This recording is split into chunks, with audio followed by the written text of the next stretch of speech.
రాలేను అంటే if necessary నా ఫ్యామిలీ నాకు ఫస్ట్ ముఖ్యం.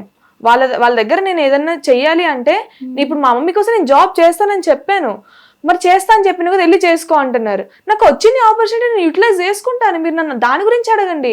నా ఫ్యామిలీ గురించి మీకు అన్నీ తెలుసు. మేము అందులో రాసాము, బుక్లెట్లో రాసాము, జూమ్ మీటింగ్ అయింది, ప్రతిదీ మీకు తెలుసు. మా లైఫ్ గురించి ఎప్పుడు మేము చెప్పినప్పుడే కదా మీకు తెలిసింది. మీరు మాకు ఎట్లా సెలెక్ట్ చేశారు? ఫస్ట్ నా ఆడిషన్ వీడియో చూసే కదా. నేను ఆడిషన్ వీడియోలో ఏం చెప్పాను? నా ఫ్యామిలీ గురించి నేను ఈ సిచ్యువేషన్ ఉందని చెప్పాను. మీరు దాన్నే తీసుకొని వచ్చి దాన్నే ఇది ఏమంటారు రిజెక్షన్కి ఇదే మా ఆన్సర్ అని చెప్పేసి మేము ఎట్లా ఒప్పుకోవాలి? చాలా అన్ఫేర్ జరిగింది. నాకు చాలా బాధ అవుతుంది. ఆ రోజు నుంచి ఏంటి అంత దూరం వెళ్ళి మేము ఉత్తగా రెడ్స్ ఇచ్చి మేము అట్లా బయటికి రావాలన్నా మా టాలెంట్ ఓన్లీ రెడ్ ఇచ్చారా? ఓన్లీ రెడ్, 3 రెడ్స్ డైరెక్ట్ ఇట్లా చక్క నాకు ఇంకా దారుణం. కనీసం ఒక్కొక్కరు ప్రాపర్ రీజన్ చెప్పలేదు అక్కడ. నా ఎడ్యుకేషన్ ని బేస్ చేసుకొని అంటే చదువుకున్న వాళ్ళు వెళ్ళొద్దండి బిగ్ బాస్ కి, వాళ్ళకి ఆ రైట్ లేదా? మరి అలాంటప్పుడు మీరు ముందే గైడ్ లైన్స్ లో చెప్పేశారు కదా ఇట్లా చదువుకునే వాళ్ళు రావద్దమ్మా అని చెప్పేసి. ఇప్పుడు అక్కడ డాక్టర్స్ వెళ్ళారు లాస్ట్ టైం, మరి వాళ్ళు చదువుకునే వాళ్ళు కదా. ఇంకా ఐటీ జాబ్ చేసే వాళ్ళు ఇప్పుడు చాలా మంది ఉన్నారు సెలెక్ట్ అయిన వాళ్ళల్లో, వాళ్ళందరూ జాబ్ చేసేవాళ్ళు కదా.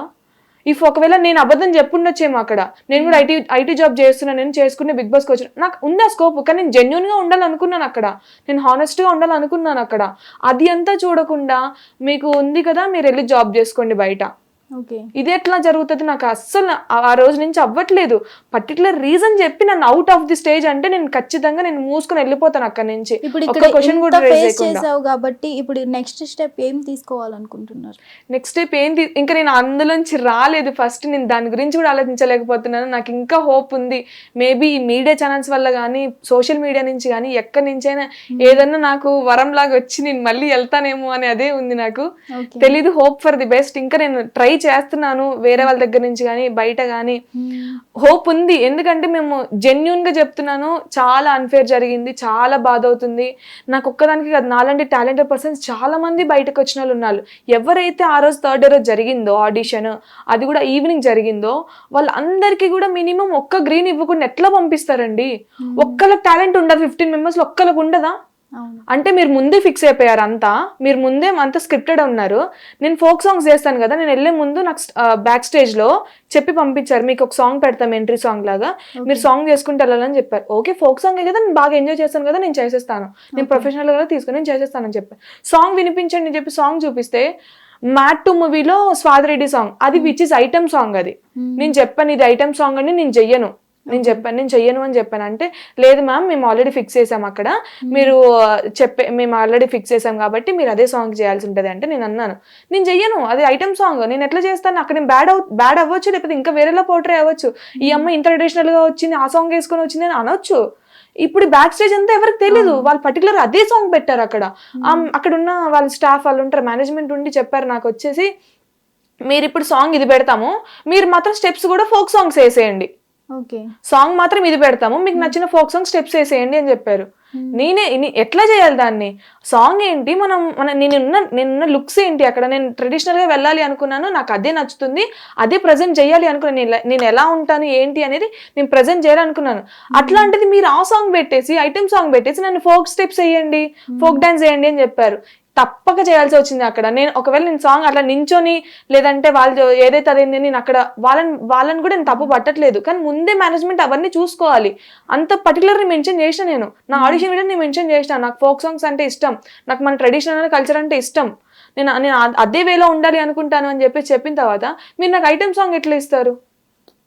నేను అక్కడ చెప్పాను నేను చేయను అంటే మీరు ఖచ్చితంగా చేయాల్సిందే అని చెప్పారు. ఇంకో ఆప్షన్ లేకుండా పోయింది. అలానే చేసుకుంటూ వెళ్ళిపోయాను నేను స్టేజ్ మీదకి. వెళ్ళిన తర్వాత శ్రీముఖి గారు అన్నాడు, ఏమన్నారు శ్రీముఖి గారు, ఏంటి నీ పేరేంటి అని అడిగారు. ఇట్లా నమిత వర్మ అని చెప్పా. మరి ఏంటి స్వాతిరెడ్డి సాంగ్ వేసుకుని వచ్చారు, నీ పేరు స్వాతి అనుకున్నా నేను. ఇప్పుడు అది ఎట్లా పోర్ట్రే అవుతుంది? ఇప్పుడు ఆ సాంగ్ స్వాతిరెడ్డి సాంగ్, అది ఆ సాంగ్ కి నేను కూడా అలా ఉంటానని కదా వాళ్ళు అనుకునింది. ఇప్పుడు అది ఎట్లా పోర్ట్రే అవుతుంది? ఇవన్నీ కూడా ఒక స్క్రిప్టెడ్, వాళ్ళు ఆల్రెడీ ముందే ప్లాన్ చేసుకున్నారు, ఆల్రెడీ సెలెక్షన్ లిస్ట్ అయిపోయింది, ఇవన్నీ కూడా బయటికి రాదు.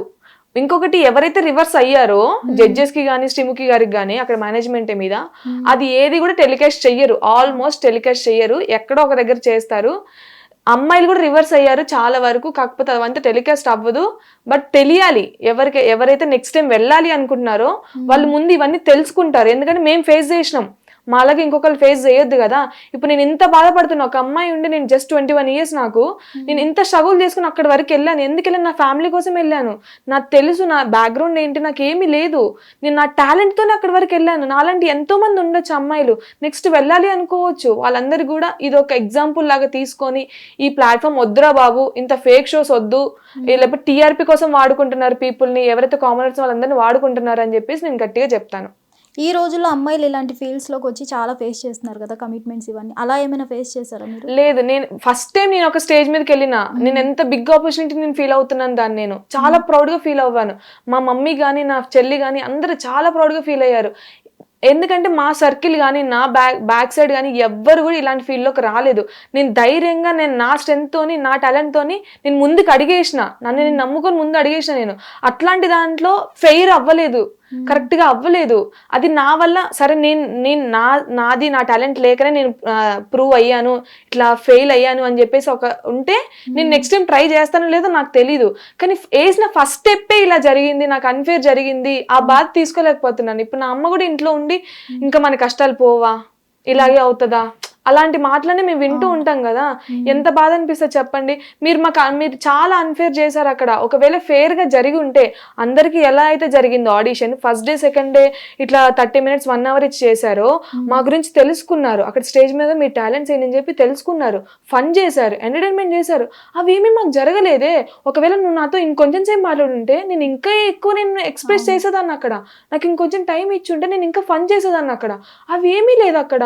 ఇప్పుడు రేపు టెలికాస్ట్ అయినా కూడా ఈ అమ్మాయి బయట ఇంత అల్లరి చేస్తుంది, అక్కడ స్టేజ్ మీద ఏం చేయలేదు అనుకుంటారు కదా. పోర్ట్రేట్ వాళ్ళు ఎట్లా పోర్ట్రేట్ చేశారు, మేము ఏదైతే చెప్పినామో ఏదైతే జరిగింది అలా ఇంకా సగం కట్ చేసి చేస్తారు అనుకోండి.